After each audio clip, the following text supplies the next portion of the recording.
आज हम कवि श्याम नारायण पांडे द्वारा रचित कविता चेतक पढ़ेंगे। प्रस्तुत कविता में ऐतिहासिक पात्र महाराणा प्रताप के वीर, समझदार तथा स्वामी भक्त घोड़े चेतक का कविता के माध्यम से हम व्याख्यान करेंगे। महाराणा प्रताप का घोड़ा एक विशिष्ट घोड़ा था जो आज्ञाकारी होने के साथ बड़ा ही फुर्तीला, निडर और शक्तिशाली था। महाराणा प्रताप और चेतक का आपस में गहरा संबंध था। हल्दी घाटी के प्रसिद्ध युद्ध में मुगल सेना के विरुद्ध लड़ते हुए चेतक ने 25 फीट गहरे दरिया में कूदकर अपने स्वामी की रक्षा की थी। चेतक अपने स्वामी महाराणा प्रताप के प्रति इतना वफादार था कि उसने अपने स्वामी के लिए अपने प्राणों तक न्यौछावर कर दिए। अतः चेतक ने अपने अद्वितीय स्वामी भक्ति, बुद्धिमत्ता एवं वीरता का जो परिचय दिया है वह इतिहास में हमेशा अमर रहेगा। अब हम कविता की पंक्तियों को पढ़कर उसके भावार्थों को समझेंगे। रणबीज चौकड़ी भर भर कर चेतक बन गया निराला था, राणा प्रताप के घोड़े से पड़ गया हवा का पाला था। रण यानी युद्ध, चौकड़ी यानी छलांग लगाना। प्रस्तुत पंक्तियों के माध्यम से चेतक की वीरता का वर्णन करते हुए कवि कहते हैं कि युद्ध भूमि में चेतक चौकड़ी भर भर कर अर्थात छलांग लगाकर वह अपने वीरता को दर्शाता था। उसके चलने की गति इतनी तीव्र थी मानो वह हवा से बातें कर रहा हो, अर्थात चेतक बड़े ही फुर्तीले ढंग से युद्ध भूमि में अपने वीरता का परिचय देता था। गिरता न कभी चेतक तन पर राणा प्रताप का कोड़ा था, वह दौड़ रहा अरिमस्तक पर या आसमान पर घोड़ा था। तन यानी शरीर, कोड़ा यानी चाबुक, अरिमस्तक दुश्मनों का सिर।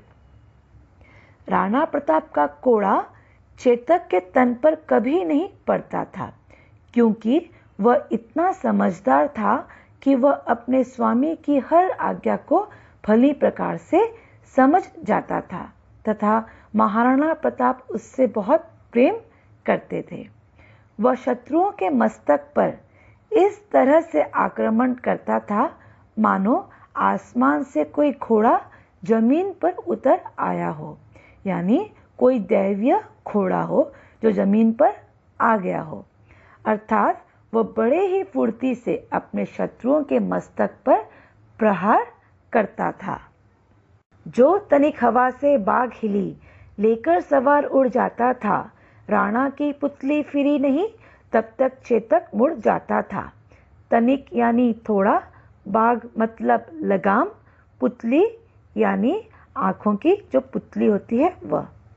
प्रस्तुत पंक्तियों में कवि कहते हैं, यदि चेतक पर सवारी करते हुए जब कभी हवा के चलने पर घोड़े की लगाम जरा सी भी हिल जाती, यानी थोड़ा सा अगर संतुलन बिगड़ जाता, तब भी वह तुरंत अपनी सवारी अर्थात राणा प्रताप को लेकर तीव्र गति से उड़ जाता था, मतलब तेज गति से दौड़ने लगता था।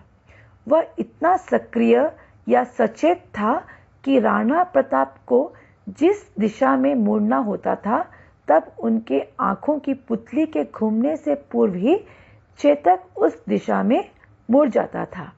कहने का तात्पर्य यह है कि वह अपने स्वामी की हर प्रतिक्रिया को पहले ही समझ जाता था, क्योंकि वह बड़ा ही सचेत घोड़ा था।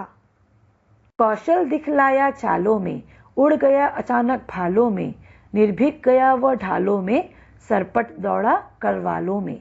कौशल यानी कुशलता, करवालों यानी बाधाएं। प्रस्तुत पंक्तियों के अनुसार चेतक अपनी कुशलता तथा वीरता का परिचय अपनी चाल से दर्शाता था, अर्थात जिस प्रकार युद्ध भूमि में वह तीव्र गति से दौड़कर तथा निडर होकर अपने शत्रुओं पर बड़े ही कुशलता से आक्रमण करते हुए अपनी वीरता को दर्शाता था।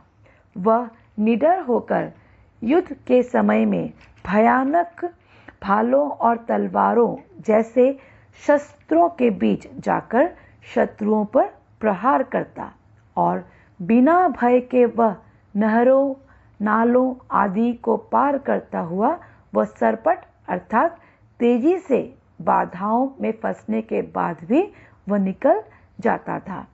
मतलब अपनी कुशलता से वह हर बाधाओं को पार करते हुए आसानी से निकल आता था। है यही रहा अब यहाँ नहीं, वह वहीं रहा है वहाँ नहीं, थी जगह न कोई जहाँ नहीं, किस अरि मस्तक पर कहाँ नहीं। कवि कहते हैं, युद्ध के क्षेत्र में ऐसा कोई स्थान नहीं था जहाँ पर बड़े ही फुर्तीले ढंग से चेतक न पहुँचा हो तथा अपने शत्रुओं पर उसने प्रहार न किया हो। अर्थात वह किसी एक स्थान पर दिखता तो उसी क्षण वह किसी और स्थान पर दिख जाता। जैसे ही शत्रु उस पर आक्रमण करने के लिए पहुंचते वो वहां से तुरंत गायब हो जाता था, फिर वह किसी दूसरी जगह दिखता था।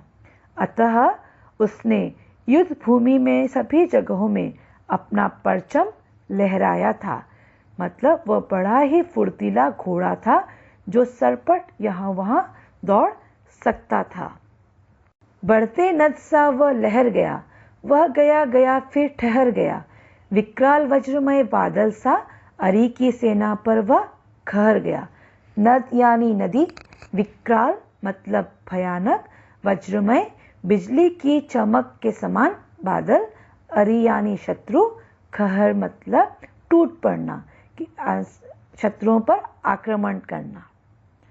युद्ध भूमि में वह नदी की लहरों की तरह आगे बढ़ता गया। वह जहां भी जाता कुछ क्षण के लिए रुक जाता, क्षण यानी कुछ समय के लिए, फिर अचानक विकराल अर्थात भयानक वज्रमय यानी बिजली की चमक के समान बादल का रूप धारण करके अपने दुश्मनों पर वह टूट पड़ता था, अर्थात वह उन पर प्रहार करता था। तो बिजली की चमक के समान वह अचानक अपने दुश्मनों पर प्रहार कर देता था। भाला गिर गया, गिरा निशंग, हर टापों से खन गया अंग, बैरी समाज रह गया दंग, घोड़े का ऐसा देख रंग।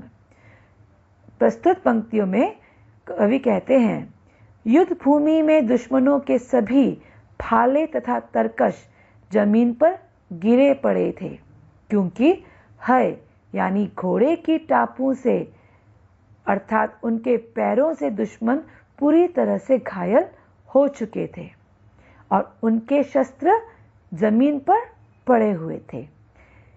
चेतक की वीरता का ऐसा पराक्रम देखकर बैरी समाज अर्थात दुश्मनों का दल भी हैरान रह गया था, क्योंकि घोड़े की टापों से चेतक ने अपने घोड़े की टापों से दुश्मनों को घायल कर दिया था, जिससे दुश्मन भी दंग रह गए थे, हैरान रह गए थे। तो इस कविता के रचयिता है श्याम नारायण पांडे। चेतक जो महाराणा प्रताप का सबसे प्रिय और प्रसिद्ध नीलवर्ण अरबी मूल का घोड़ा था, उसने अपने अंतिम क्षण में महाराणा प्रताप को सुरक्षित स्थान पर पहुंचाने के बाद अपने प्राण त्याग दिए थे। अतः चेतक को दुनिया का सर्वश्रेष्ठ अश्व का दर्जा दिया गया है। इस कविता के माध्यम से कवि यह संदेश देते हैं कि पशुओं में भी साहस, वीरता, निडरता तथा वफादारी आदि गुण होते हैं। अंत में हम कवि श्याम नारायण पांडे जी के विषय में पढ़ेंगे। श्याम नारायण पांडे जी का जन्म 1906 ईस्वी में हुआ था। श्याम नारायण पांडे वीर रस के सुविख्यात हिंदी कवि थे। अपनी ओजस्वी वाणी के कारण इन्होंने कवि सम्मेलन में अत्यधिक लोक प्रसिद्धि प्राप्त की। पांडे जी ने 4 उत्कृष्ट महाकाव्यों की रचना की, जिनमें हल्दी घाटी सर्वाधिक लोकप्रिय तथा जौहर विशेष चर्चित रहे। इनकी कृतियों का स्वर अत्यंत प्रभावशाली था। इनकी मृत्यु 1991 सन में हुई थी। आशा है आप लोगों को इस कविता समझ में आ गया होगा। धन्यवाद।